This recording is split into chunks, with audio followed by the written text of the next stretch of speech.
All right, before I get fined by the SEC and the NASDAQ and the governing bodies at YouTube, they're very strict about their little audio plays on their videos now. So, the SVXY, UVXY challenge continues.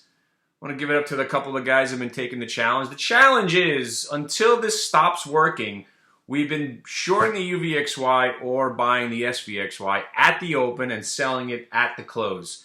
And so far, I think this is day 1 million where it's been working.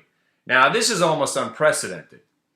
And we had a guy in the room, he was wondering what to do with UVXY. I was like, when they split and the stock opens up in the 30s again, short it. And you'll probably make a quick 5 points. At this point, I thought the disintegration from July was something. I thought the disintegration that we saw from October into December was something. But now it splits, it comes back, and basically goes down 90% of the time as it's programmed to do. Now, you thought maybe after the inauguration there'd be some volatility. Once the event happens that people think volatility might come back, happens, and nothing happens to add to volatility, they crush it twice as much. So think of it this way. It just got more people just got suckered in, and that's why it's falling that much more. So the SVXY, UVXY challenge is still going. I don't know if I should continue to grow the beard. And again, I guess my genetics, the Jewish genetics that I have, not all Jews can grow beards because this is now 24 days of growth, and it's just not filling in. I think this is it. I think this is all I can do. So I'm just going to let it go. I'm going to keep on going, keep on rocking, and, we'll see what happens. But if you think this trade's getting old or boring, tell that to the people that made $2,700 on it, that held it short. Now, I'm really not a big fan of holding it overnight, just in case of the overnight risk. Why not just wait till the opening day? But I've got guys, and I'm sorry, Ron. I'm sorry. You bought the SVXY at 50. I told you to probably go to 100 at the end of the year. And when it was at $94, I said, you might as well take it off the table. I apologize. I didn't think we'd go right to 120 in 3 weeks. So you can't complain, but you can complain. I don't know if you sold it all, but an amazing trade. A couple other guys did that.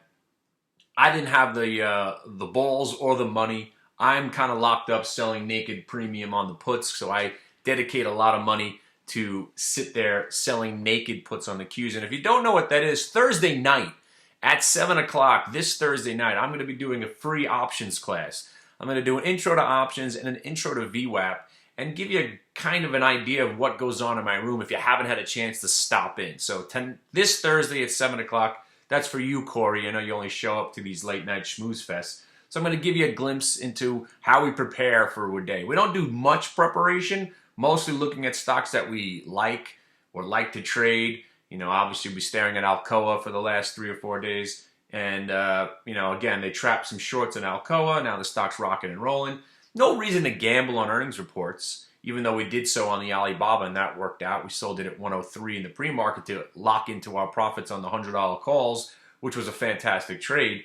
Normally, you don't want to be buying calls or puts into the earnings report because you're paying up for the premium, but the Alibaba options weren't that expensive for a $100 stock, so we decided to do it, and it worked.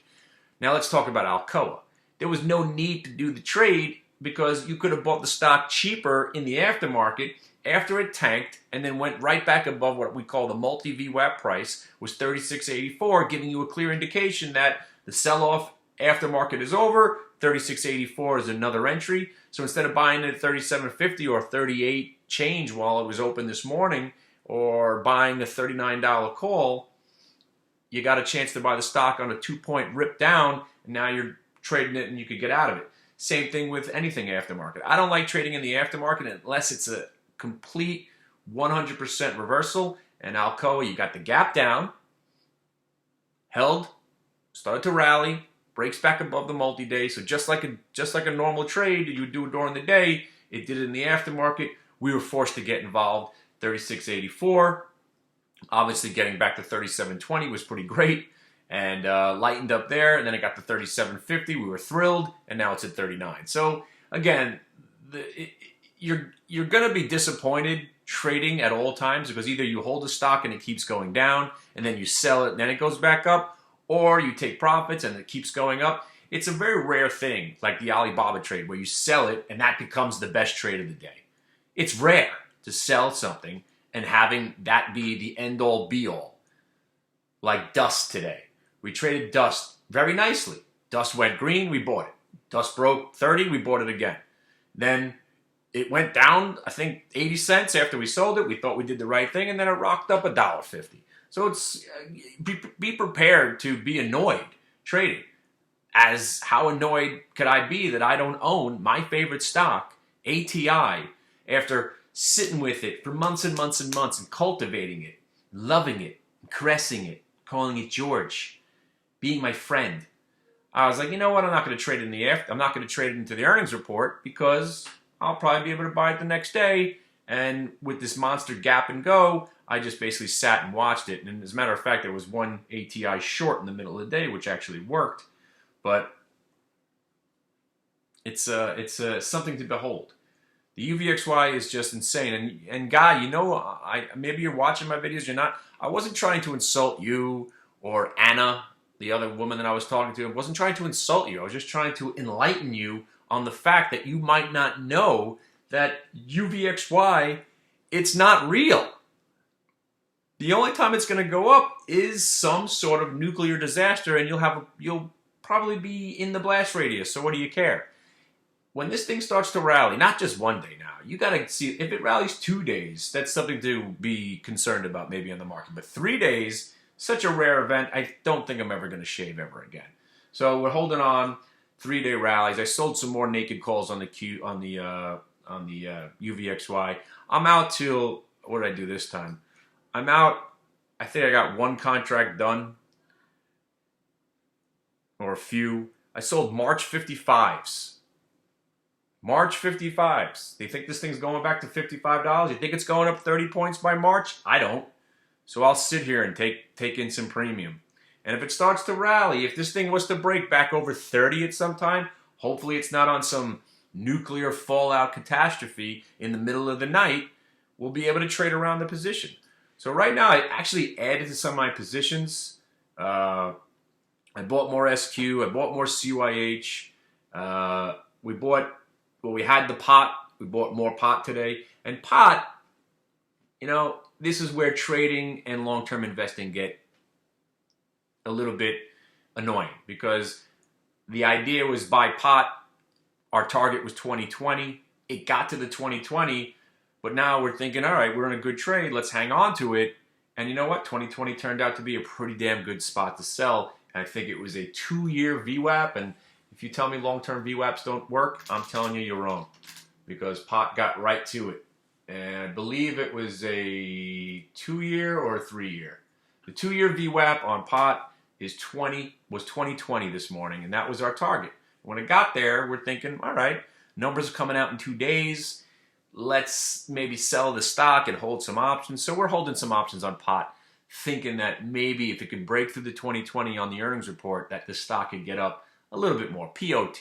We were in it for the last day and a half. So if you're buying it here at 20, you're kind of chasing it. If it does pull back, they have numbers coming out on Thursday, so we'll know where we stand on that. And again, gambling into earnings reports, usually not the best thing to do, but the options are pretty cheap. You got out the February 20s were 40 cents today. The first week in February, we got some done at 40 cents. Not many. We traded the stock pretty well, but turns out I probably could have dumped it at 2020 and bought it all back at 1985, and then I would have had at least some money that I made already on the position. Never bought the, oh, you want to hear something funny? Dry ships. We bought it when it broke 5, and we sold it at 5.50. One of the more successful trades of the day, actually. Just whole number to half number, and it was alarming to even see it green for a minute there. But again, if you know anything about dry ships, you never want to hang on to this thing. It's worse. I don't know what's worse, UVXY or dry ships. I think dry ships because they pretend to be a real company. We all know UVXY is a fake piece of shit anyway. What else is there? ATI, just insane. SQ kind of letting us down, but at least it kind of held up a little bit today. There was one more I wanted to talk to you about. The pot. I got some DEPO on the books right now. DEPO. That looked good. I'm holding a little bit of that. So I'm started getting back into stocks, but most of my position is the naked puts on the Qs. I started selling them in the first day the market opened up in 2017. I started selling puts all the way out till, going to December's and January's for next year already, because the premium was so nice. You might as well hit those premiums, and then they start to adjust them downward, let alone the market did go up. We went up 6 points so far on the Qs. Obviously going to suck away some put premium, but the premium would have been cut out anyway as long as the market didn't tank like it did last year. So, well, I guess that's about it. So Thursday, if you guys want to hang out, email me. I'll give you the link. All right. See ya.